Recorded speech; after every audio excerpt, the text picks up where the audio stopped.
For some upbeat banter, plenty of laughs, and a whole lot of love for the game and our team. This is Buds and Blue Jays. And now your hosts, Riley McConnell and Jesse Burrell. Good afternoon, everyone. It is Thursday, May 23rd, and welcome to episode 179 of Buds and Blue Jays, your place for all things related to the Toronto Blue Jays. I'm Jesse Burrell, joined as always by Riley McConnell. And Riley, I have some great news to start this show here. Not only did our Blue Jays finally win a series, the first time in a month since we've done that, but the home run jacket is back, Riley. I can't believe it. Fans on Twitter are very excited. How are you feeling, man? Got a buzz going on about the Blue Jays right now after our first series win in a month? The talk of the town is that the Blue Jays bats are heating up. Mm-hmm. And you know what else you can heat up is the furnace, because I think you just tossed that home run jacket. Oh, you're not a fan, man.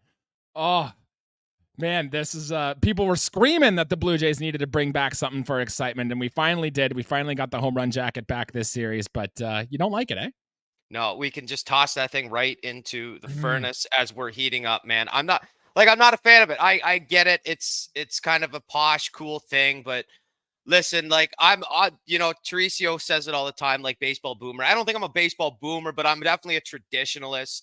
And I think high fives, props, pat on the ass, like whatever. Like, I think that's good enough. Like, I hate the flashy things. I mean, the Mariners have this trident, Right. which I think, hey, that's cool. I get it. It goes with their logo. At least if you want to do something here, I just figured it out right now. If you want to do something cool, instead of a parrot like Edwin had, put a damn Blue Jay on the guy's shoulder, because at least that represents our team.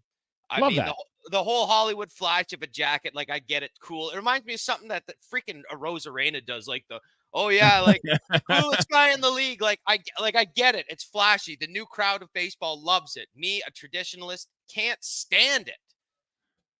It's a lot like the water cooler dump that Vladdy does at the end of every game. After a while, it kind of gets stale. But you know what's great about the home run jacket coming back? It means the Blue Jays are hitting home runs, Riley, and that is something we've needed for a long time. Maybe it was just because we played against the White Sox, and maybe it is because they're the literal worst team in baseball. But the Blue Jays did what you should do against the worst team in baseball, took 2 out of 3, scoring 9 runs in game 1, getting shut out by Garrett Crochet and the bullpen in game 2. We'll touch on that in this episode. And then bouncing back, scoring 9 runs off of a minor league pitcher coming up and winning that game as well. It was very good. Riley, a lot of positives, a lot of negatives in the Blue Jays. And boy, even a lowly series against the White Sox, there are still several storylines going on. I think we wanted to give some love to Bo Bichette here, finally. And I'll let you take it away with your thoughts on how Bo did in this series. You have to, Jesse. Give some love. We have not spoke in a good fashion about Bo Bichette the entire year, it seems, man. And this is a guy since, the creation of the Buds and Blue Jays podcast. We've praised Bo Bichette up and down, man. This is a player we talk about all the time in 2022, 2020. Right. We've noted his struggles a lot this season, too. I was just not making good, consistent quality of contact here. But he seems to be finally turning it around a little bit. Look, 4 extra base hits in the series is always going to do just that. I mean, some of his doubles were bloops, yes, but he's finally seems to be hitting that ball hard and with authority. Go on ahead, Riley. 6 hits, a lot of extra base hits. I think he dumped 4 extra base hits in the series. Yep. Runs driven in. Now you can kind of justify his spot in this Blue Jays batting order, as that has been a huge question mark as well, Jesse. Kind of which guys we're going to slot in which spot. Bo Bichette spent his series batting in the cleanup spot, which if you're going to run produce like that, then, that's the spot for you. You can hit 4th in this Blue Jays lineup and it look productive. And he was just that in this series, Jesse. Bo Bichette finally with a complete effort in the series. Obviously, he went 0 for against the start in game 2 because everyone went 0 for. Garrett Crochet, Exactly. he looked like Randy Johnson out there. I don't know what it is. Left-handed pitchers with a tall presence can be really scary. He threw hard. His breaking stuff was magnificent. Bo and the rest of Jays couldn't touch him. We'll save that for a little bit down the road here in this episode. But Bo himself, games 1 and 3, lit up finally. And I'm hoping we get more of the same because we need Bo Bichette to be productive for this Blue Jays team to turn it on and score these runs that we so desperately need. Did you know that coming into this series, the Blue Jays did not have a home run from the cleanup spot all season? Like not a single one. Like No, that didn't is know just that. disastrous. Yeah. Wow. Until Bo Bichette hit his home run in game 3 of the series. It was the Blue Jays' first home run. JP Morosi was tweeting this out, and I think it's the longest stretch to begin a year in Major League history that a team did not get a home run out of their cleanup spot. So what does that tell you about the Toronto Blue Jays? Yeah, well, I mean, like, I think of guys who are in the not a 3-hole hitter, like guys like you'll love this, like a Richie Sexson, a Travis Hafner, who never are the 3 hitters, they're the 4 hitters. And for sure, they didn't go this long in the year without hitting a home run, or even the previous Blue Jays. I think Vernon Wells hit cleanup for us a bit, and that's Yeah, and he was hitting home runs at least still, right? Like even in his down years, he was still popping 20, 30.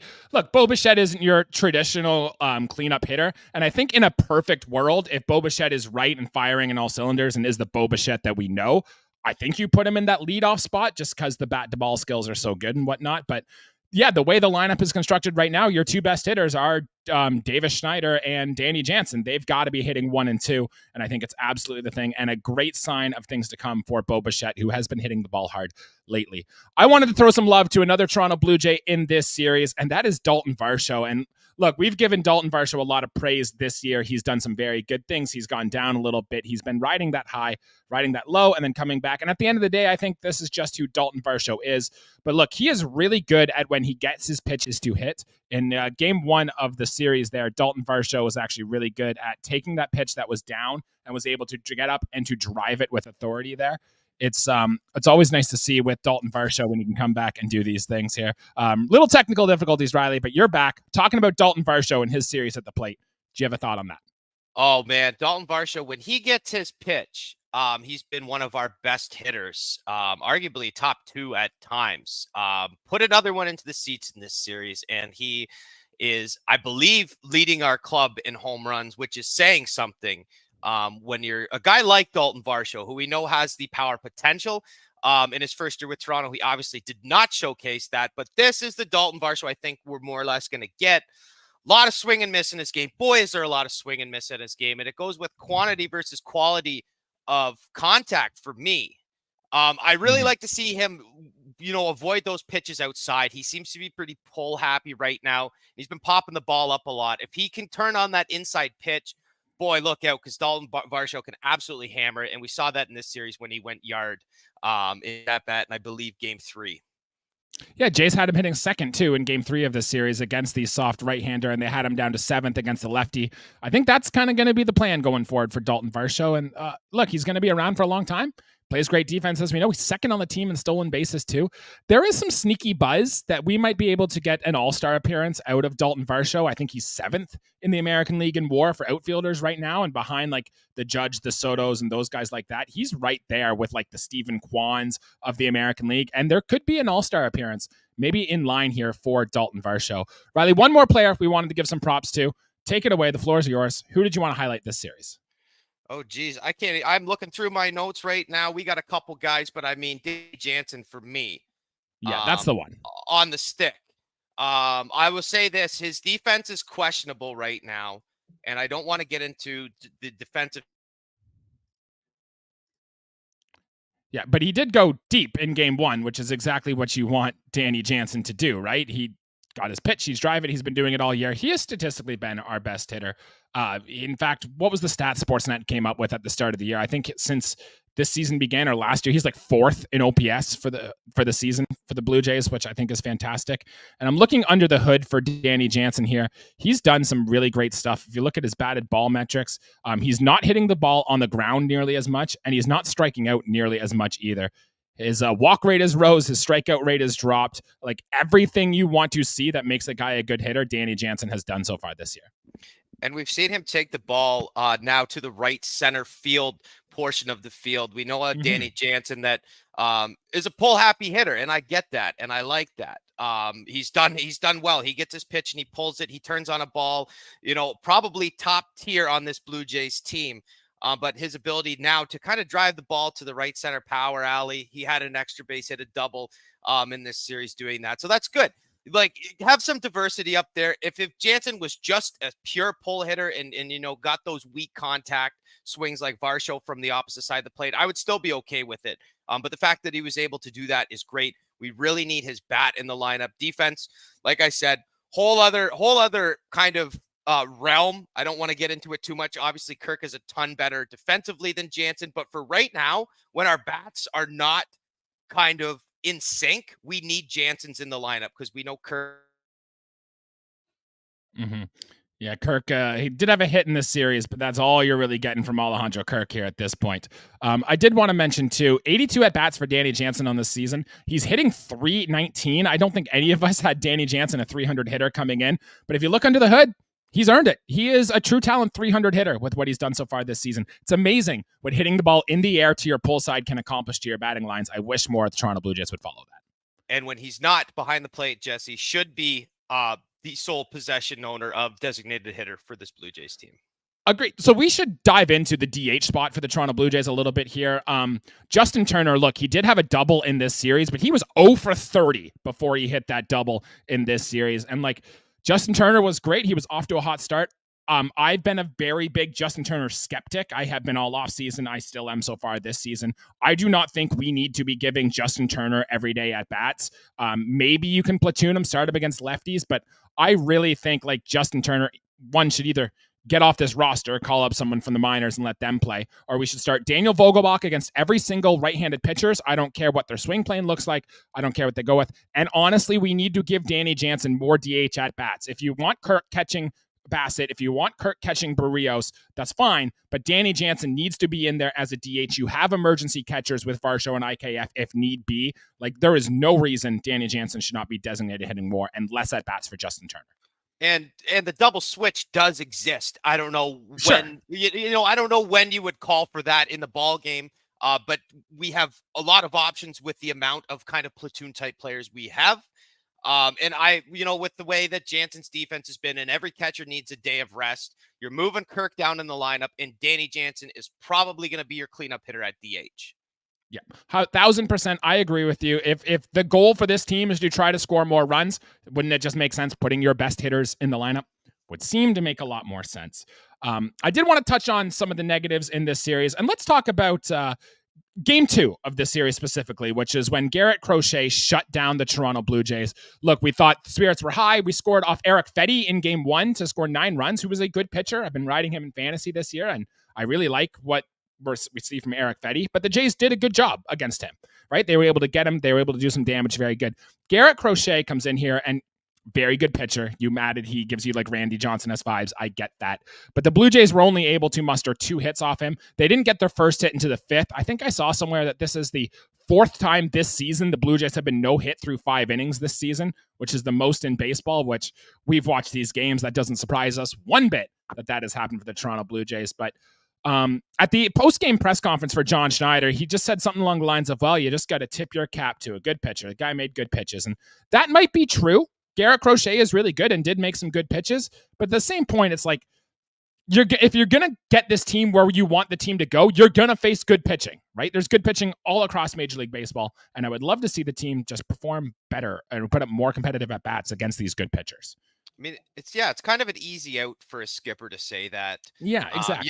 You tip your cap, and I get that, but we couldn't muster up a whole lot of, anything in that ball game. I mean, 2 hits, Jesse. That's an abysmal amount, man. He limited us, and this is a guy that's got to be. I don't know the ratings. Crochet, obviously a former bullpen type arm, like that's got to be the longest outing of his career, or at least.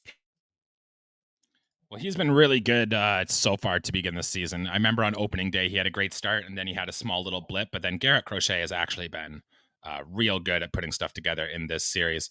And I also want to note, like, it's tough for us to talk offense when the Blue Jays have really struggled or they scored 9 runs in 2 games.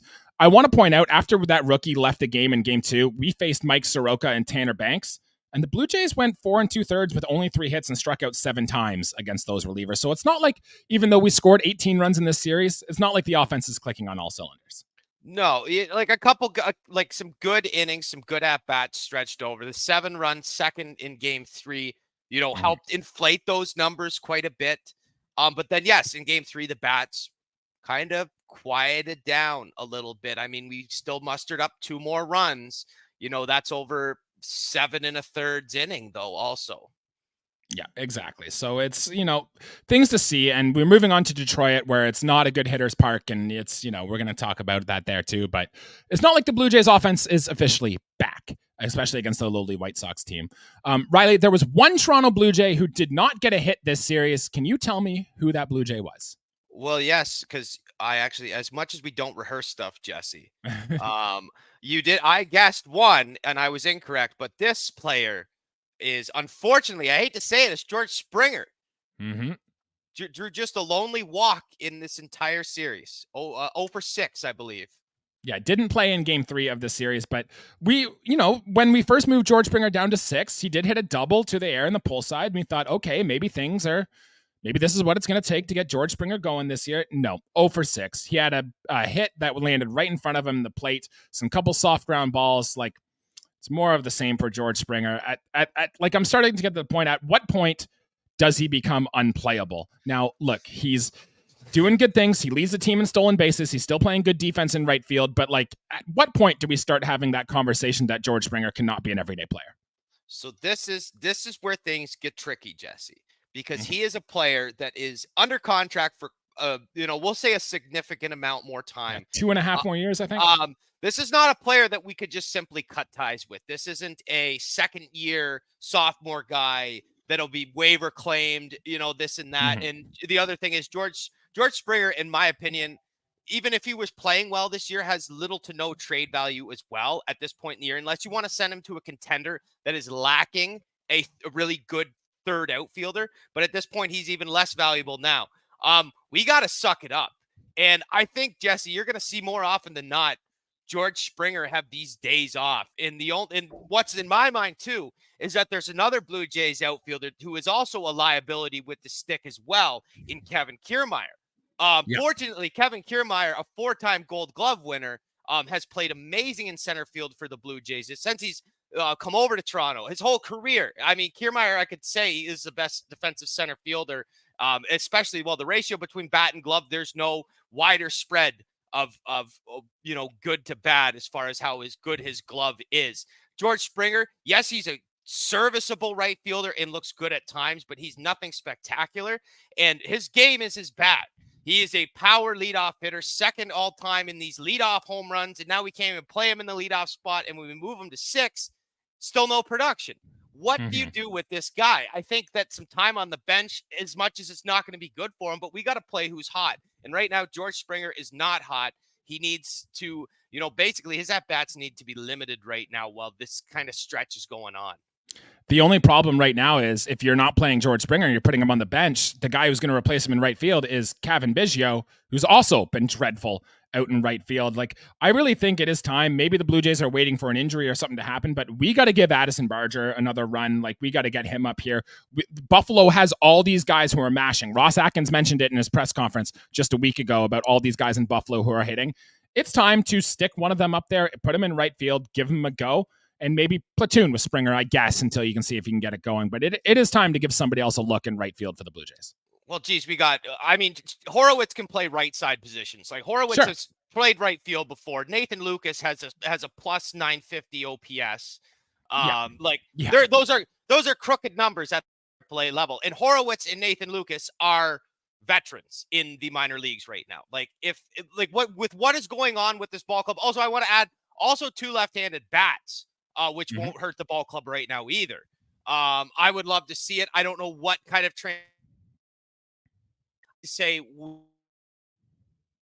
Yeah, it's in terms of moving off Springer, it's going to be so hard to do with the contract and whatnot, but something needs to be done. We have all these guys in the minors who are raking. It's time, Ross. If you're a serious general manager and you are serious about winning, do something now. Yeah, Jack Sawinski looks awfully good in that, and for the Pittsburgh Pirates. Actually, he's having a bad year. Maybe we can get him for cheap. Riley can't quit Jack Sawinski. I see the upside on it. This guy's going to have 45 home runs in the next 2 years. Not combined either. I mean, on the season. All right, I hope you're right. I'm a big Pirates bandwagon guy right now. You play for the Pirates, Jesse. True. Sure do. Got started last night, by the way, and got on the wrong foot, but we're well on our way. We got a good team. We'll turn it around. That's good. Just like our Blue Jays, Jesse. Just like our Blue Jays. And in fact, another player who I really want to see turn it around here. Have you noticed what Ernie Clement has been doing lately? He's been getting a lot of starts at third base because it's between him and Isaiah Kiner-Falefa who've been really getting bulk of the third base role. And Ernie Clement really hasn't been doing too hot. He did get a hit off of Garrett Crochet, one of the two the Blue Jays had in game 2, but 2 errors as well in this series for Ernie Clement. And, his bat speed is very low. He's not going to be a ton of big power guy. I love Ernie Clement. I think he's so fun to have on this team and he's fun to watch. But when he's making errors like this and he's not providing you a ton with the bat too, at what point do we think, hey, maybe Ernie Clement's been a little overexposed and time to give someone else a look there? I mean, the theme of this Blue Jays kind of 1 through 9, whoever that may be, is you have to, in a way, we kind of sit here, Jesse. I know you do the same. We'll look at the Blue Jays posted lineup, and you kind of have to justify why someone is there over someone else. Sure. It's only because we have a losing record. I mean, if we're winning, we go, oh, Ernie Clement gets a day. But now, us starting behind the 8 ball to start the year, we're looking at this lineup and going, with Ernie Clement not swinging a hot stick, we go and look and we go, okay, Ernie Clement playing third, batting 9th. Why is he doing that? He's kind of been a liability on third base, and he's not going to turn the lineup over more often than not. I mean, his numbers have kind of sunk a little bit, and yeah, he absolutely, I saw him. I know you missed this because you were busy with your Pirates team, but absolutely airmail to throw over to Vladdy. And he looked composed too. And I'm not saying move him over and play him at second and move IKF to another. I'm not saying there's a ton of switches. Blue Jays infielders can play multiple infield positions. I don't know if it's kind of a raw time for him or what. Because I trust him more with the glove than I do the bat. I will justify his glove being in the lineup. But when that's not clicking his defense, then you kind of have to go, okay, what are we doing with this guy? Because we can't afford to keep him in the lineup because he's a liability. Yeah, 270 OBP at OPS plus of 85, which is below league average. And if he's not making the plays on defense, I think we got to move on. The problem is Isaiah Kiner-Falefa is the only other guy to really play third base. I don't want to see Justin Turner at third base. He's probably the worst single defender in the league. So at least you can go IKF at third base, which means Davis Schneider's your everyday second baseman. That's fine, but that means Kiermaier starting every day or Biggio is starting every day. And it's like, okay, would you rather have Ernie Clement, who at least is a righty, to go up against lefties, or would you rather play Kiermaier or Biggio every day? I guess probably Kiermaier in the way that would work, but it's the Jays just don't have the offensive pieces we really need. I think that's what it comes down to. But anyways, we can move on. I want to talk a little bit about pitching because we've done 22 minutes in here. We haven't talked much about pitching at all. The 3 starters in this series, Jose Barrios, Yusei Kikuchi, and Chris Bassett. Bassett was great, 7 innings. He really mixed up the thing well, took advantage of a bad team. A veteran pitcher did what he did well. With Jose Barrios, I wanted to make mention, this was the first time that Danny Jansen caught him all year. He did give up 8 hits. So that did happen. I don't want to point out that it didn't, but also he was pretty solid.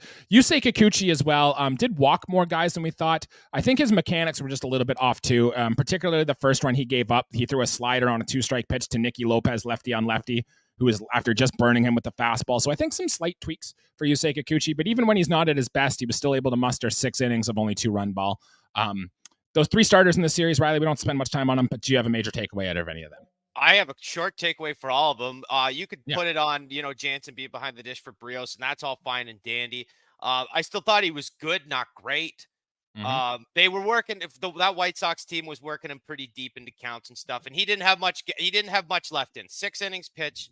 You got to take him out of the ball game, hand it over to the bullpen. We had the lead. We were working out expanding the lead, and you were happy to see him get out when he did, because if he goes out for that next inning, it could have been ugly. Kikuchi, we've seen him pitch this year, and we get this new version of Yusei Kikuchi where all of a sudden he's walking 1 batter a game, maybe 2. Yeah, unbelievable. Then zero base on balls, and then he goes out there, and I'm not saying he had not a bad start, but 3 walks over 6 innings pitch is kind of the Yusei of the old. I mean, it's still a strikeout an inning. We're used to that with Kikuchi, but now all of a sudden we're back to kind of okay. We got some maybe lack of control, maybe overthrowing the ball. I don't anticipate this continuing, to be honest with you. I think Yusei Kikuchi has been absolutely fantastic. But I will tell you who our best pitcher of this series was. It was Chris Bassett for sure. Mm-hmm. I never really took into account too many times this year, Jesse, but he was really mixing his pitches and mixing them well. You from the first half of his start to the second half of the start, using kind of a different pitch mix, and it showed. He went from soft contact, a lot of balls kind of put in play weakly, and then he got 4 Ks in this start. Three of those 4 strikeouts were in the last 5 outs of his start. I mean, shows he's gotten better as the game goes on. He's using a different pitch mix, and he's not slowing down. Now, was it time for him to come out of the ball game? Absolutely, but he did a fantastic job, and I think Chris Bassitt has been terrific for us. And this is one of those starts where he just shoved. Yes, maybe bad White Sox hitting team, this and that, but the fact that he showed that he can, start the ball game throwing a certain way, our defense picking him up, and then going in there in 3 Ks against the last 5 outs recorded, 3 of them are strikeouts. I think that speaks volumes. A lot of pitchers kind of rely on their defense later into the starts. Chris Bassitt handled it very well. Yep. Mad props up to you. And I would expect Kikuchi to be better in his next start too against the Detroit Tigers. Riley, I wanted to touch a little bit on the bullpen here for the Toronto Blue Jays. And every single pitcher got into the series except for Jordan Romano. So Jordan Romano should be well rested. We expect to see him tonight against the Detroit Tigers. But the 2 worst relievers in this series were the Blue Jays lefties, both Genesis Cabrera and Tim Meza. And the Blue Jays actually have the worst left-handed bullpen pitching stats in all of baseball. Like even the little time like Brandon Littell was here too, he didn't look that good. I'm thinking it's almost time, like let's bring up Mason Fluharty, who looked really good in spring, see what he can do for this team. 2 things, I guess. Did you have a thought about in game 2, maybe because I was at the game and maybe we're talking too much of it, but Trevor Richards in what was a 3-run game at the time, you're bringing in who was been your 3rd best reliever all year to try to preserve the lead. He gives up a single and then strikes out 2 in a row. And then the lefty is coming up. The White Sox bring in a pinch hitter. And then they immediately go to the lefty, Tim Meza, out of the pen. First of all, Trevor Richards' changeup is very good against lefties. He just struck out 2 batters in a row. You could probably get the lefty out. But then you do bring in Tim Meza, and then he immediately walks him and then gives up a double, scoring 2 runs for the next batter. Like, it's a tough look for the Blue Jays and lefties and Tim Meza. I guess we're giving the thumbs down to John Schneider, 1, for bringing him in, and I guess 2 for Tim Meza and Genesis Cabrera themselves, who both really struggled in this series. That's a very good take, Jesse. And this is an interesting one because the bullpen are there for a couple reasons. And I guess I'll say this: in that point in the ball game, we're not protecting a lead. We're trying to stick into the ball game, okay? And I think that the rest of that inning is Trevor Richards. I agree with you. In a situational case, and it's very barbaric thinking because I go the same way. I go, oh, there's a good left-handed hitter coming up.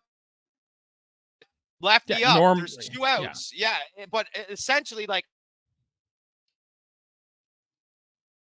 he wasn't able to get it done though, and that's the thing that really drives you nuts there for Tim Meza. And look, I would bring this up because in Buffalo right now, Yariel Rodriguez, Bowden Francis, and Chad Green are all on rehab assignments. Now, all 3 are right-handed pitchers, right? So maybe one of these left-handed pitchers do stick around. But my question is, like, who's going to get the bullet? And we might honestly get the answer to this before the game is even done here. Everyone in that bullpen has options except for Jimmy Garcia and Trevor Richards, and you're not sending them down anyway. So Riley, like when these guys are back and healthy, who gets the boot out of this bullpen? I mean, it's got to be one of our lefties for a short time. It's got to be, right? I mean, but the other obvious choice would be Zach Pop as well. Sure. And as much as I'm a big Nate Pearson guy, I got the jersey behind me. His ERA is like 11 in the month of May. Yeah. Yes. So. I know that, but you got to think of the upside between Pop and Pearson. And, I won't say, unfortunately, I'm leaning more towards Pearson.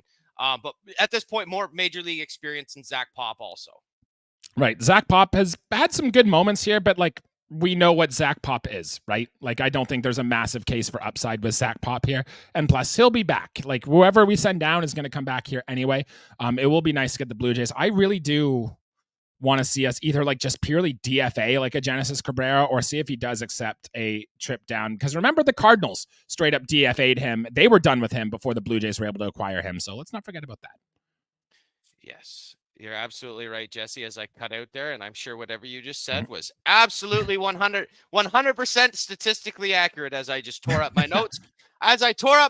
Because, Jesse, I've said everything that I've really needed to say on the podcast. I was just looking and thinking to myself, did I say enough about Danny Jansen? I think so.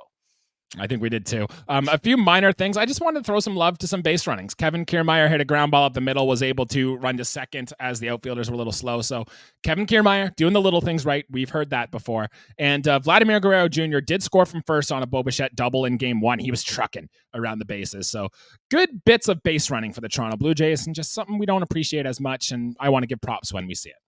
Let's not take the base running for granted, because we know how it shows when we've had poor base running. Boy, yes, we don't need to open that can, and we hope that we just play. And the word is, and I almost overused this, is just fundamental baseball, Jesse. That's what it takes. And sometimes being a little bit aggressive when the situation called on the base pass is okay.